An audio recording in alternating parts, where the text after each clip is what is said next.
Как вам? Кушать дают вам? Проблем нет у вас?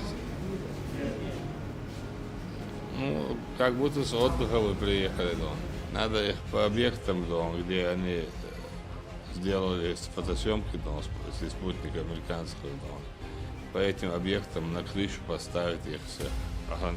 Пусть охраняют на нашей территории. Мы их бережно охраняли дома. Ваши списки у них есть, вас не меняют. Мы вас скрываем от них, чтобы не знали, где вы дома. Чтобы не прилетело, чтобы не убили вас дома. Что скажете дома украинским военным народу, что скажете?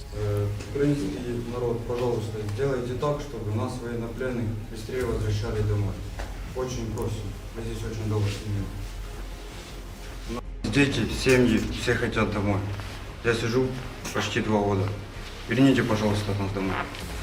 Ну, как ты, нормально обращаются с тобой? Нормально, обращаются нормально, но хотим домой. Пожалуйста, обратите внимание на тот список, что вам дали. Верните нас домой. Воевать, забирать, то быстро. А как возвращать, когда попал в беду, то не получается так быстро что-то. Не хотят они вас забрать. А мы, господин Даудов, полные объекты дома, чтобы они дома впереди охраняли дома. Каждый дрон, да, чтобы они сбивали, дайте им хорошее оружие, чтобы они там защищали нашу республику. Да. Вы, мужчины, всегда славились, гордый, достойный народ, там, стали за чертями, с шайтанами. Как вам не стыдно, не могли бы все развернуться, сказать этому козлу, черту Зеленскому, да, ты куда ты нас ведешь? Обманули вас, там. Мне жалко вас. Если что, меня зовут Рамзан. Фамилия Кадыров. По-моему, вы меня знаете, да? Знаете меня? Да.